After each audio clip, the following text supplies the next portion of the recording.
From Norm Macdonald, Monday is Oscar night, and 3 films, The English Patient, Secrets and Lies, and Shine, are locked in a tight race in the category Best Picture There's Not a Chance in Hell I'll Ever See. Oprah Winfrey's longtime boyfriend, Stedman Graham, has written a new book called You Can Make It Happen, a 9-step plan for success. Step number 1, become Oprah Winfrey's boyfriend. Then the other 8 are just hang around. Paul McCartney will take place in his first live online chat, and a record 2.5 million calls have already come in for people hoping to have an actual moment of contact with the former Beatle, although it should be noted that 2 million of these calls came from Ringo Starr. Real estate mogul Donald Trump announced this week that after 3.5 years of marriage, he's seeking a divorce from wife Marla Maples. According to Trump, Maples violated part of their marriage agreement when she decided to turn 30. In London, British scientists created a frog embryo without a head, a breakthrough that could lead to a reduction of headless human clones to provide organs and tissues for transplant, as well as horrific nightmares for the rest of my life.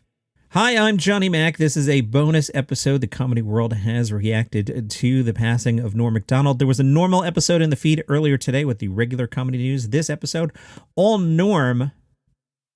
On The Tonight Show, Fallon told a story about the first time he met Norm Macdonald shortly after being hired at SNL. Fallon happened upon Norm having breakfast and introducing himself, excitedly telling Macdonald that he's the best, but being that he was seated with Bob Newhart, Norm Macdonald would not accept the compliment. Fallon called Norm Macdonald one of his comedy idols, a comic's comic, and said he's just one of the greatest comedians ever, and God, we're going to miss him. He was a friend of the show, family really to us. On The Late Show with Stephen Colbert, after the monologue, Colbert came back from the commercial break and spoke about his short time working with Norm Macdonald at SNL. Colbert only worked there as a guest writer for a few weeks and said that Norm Macdonald invited him over to write with him, so Colbert spent his whole time there writing for Weekend Update and had some high praise for Norm.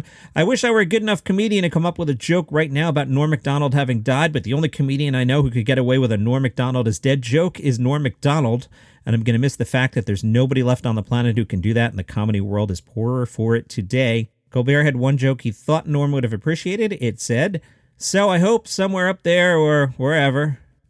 And he let the joke trail off as the audience laughed and said he'd figure that joke out. James Corden hailed Norm Macdonald as perhaps the single greatest guest in the history of late-night television. We'll talk about that in a second.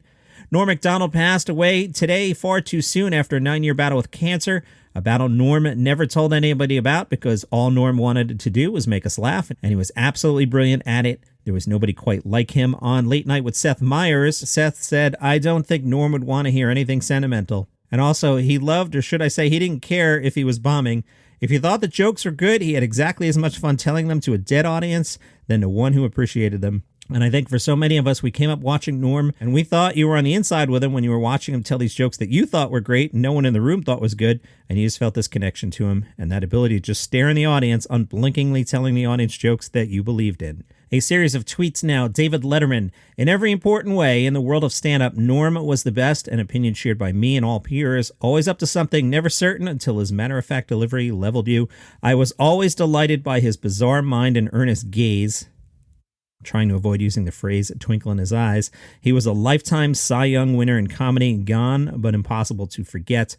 Conan O'Brien said, "Norm had the most unique comedy voice I've ever encountered, and he was so relentlessly and uncompromisingly funny. I will never laugh that hard again.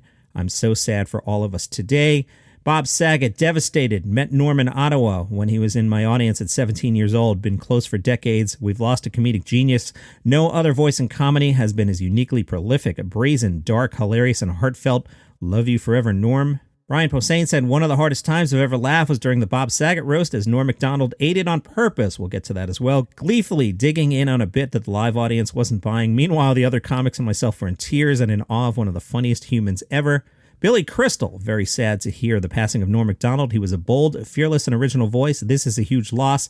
Dave Attell, there was no one like Norm Macdonald. Every time I watch him perform was a gift. Thank you, Norm. Thinking of you and your family on this sad day. Mark Maron, Norm Macdonald has passed away. He was one of the best comics ever. After we talked in 2011, I couldn't believe what an amazing talk it was. I still can't. One of the best episodes ever, and he has shared that on his podcast feed this morning. David Cross, just gutted about Norm.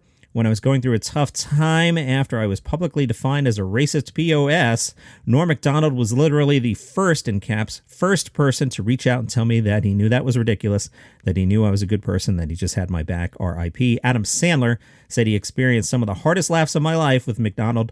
Every one of us loved Norm. Most fearless, funny, original guy we knew, an incredible dad, a great friend, a legend, love you, pal. Sarah Silverman said, no one like him on this planet. Please do yourself a favor and watch his stuff. He was one of a kind all the time. Whitney Cummings said Norm Macdonald is the pinnacle of bravery and originality. Josh Gad said he's absolutely gutted by Macdonald's death. Not Norm, one of the most underrated and hilarious SNL performers, R.I.P.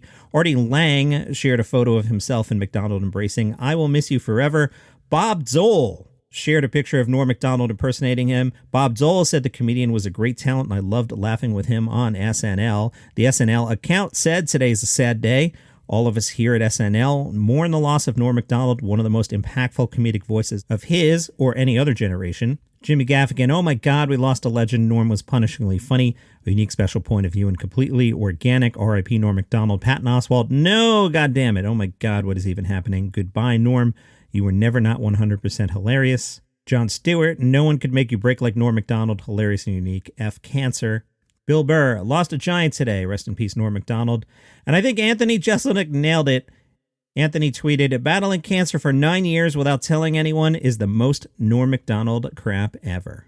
The Washington Post has the headline, there was no late-night talk show guest like Norm Macdonald. The Post writes, wearing his signature mischievous grin, I'm laughing just thinking about that face, Norm Macdonald tells Conan O'Brien the joke. The setup is simple. A moth walks into a podiatrist's office, okay? A moth walks into a podiatrist's office. The Post says the journey is anything but. As Conan O'Brien looks increasingly ready to rip his red hair out by the handful, Norm Macdonald's moth tells of his boss, Grigory Olinovich, who knows he has power over me and that seems to bring him happiness, his wife whom he doesn't recognize anymore, his daughter Alessandria, who fell in the cold of last year, his son Grigaro Olinovich, in whose eyes he only sees the same cowardice that I catch when I take a glimpse of my own face in a mirror, and so much more. The podiatrist finally asked the moth why he came to see him when he clearly needs a psychiatrist. The joke at this point is 4 minutes in, and Norm Macdonald delivers the punchline, which is, the moth said, because the light was on. Conan O'Brien stares down at his desk. You wonder if he's going to cry or maybe punch his old friend. Instead, he's overtaken with laughter and says, my congratulations to anyone who stuck it out to the end. Another classic moment finds Norm Macdonald telling Conan O'Brien another long-winded tale about Jacques de Gaugère, some French name, the supposed pride of his Quebecian town. When he finally reaches the punchline, which is simply a pun on the words purpose and porpoise, Conan O'Brien just yells, no, while Andy Richter shakes his head and says, I knew that was going to happen. But one appearance on Late Night with Conan O'Brien in 1997 stands above the rest, according to the Washington Post. It begins with Norm Macdonald claiming to be sick after eating some shellfish and getting stabbed with a rusty syringe. Was he actually sick? It was always tough to tell with Norm Macdonald, the same guy who wrote a mostly fictional memoir. For about 15 minutes, it's standard Macdonald fare, which means absurdist, off-kilter jokes mixed with some proper ribbing of Conan O'Brien. In this instance, Norm quizzes him on the names of his employees. The best part, as it often was with Norm Macdonald, comes when you least expect it, after Conan is finished interviewing him. Norm moves a seat over, and actress Courtney Thorne-Smith takes over in the interviewee's chair. After Norm loudly announces that both he and Conan O'Brien have crushes on her, he quiets down for a while. Eventually, Thorne-Smith begins chatting about her experiences on Melrose Place. After a minute, Norm chimes in and says, are you talking about Melrose Place?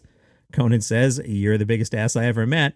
Norm, no, because I swear to God, when I lived in L.A., I lived on the actual street called Melrose Place. There's an actual street. So they opened a restaurant called Melrose Place on it, and it's right beside my house. Norm continues to complain about the stupid tourists always taking pictures standing in front of the restaurant. He leans back in his chair. Conan mentions that Courtney Thorne-Smith recently made a movie with Carrot Top.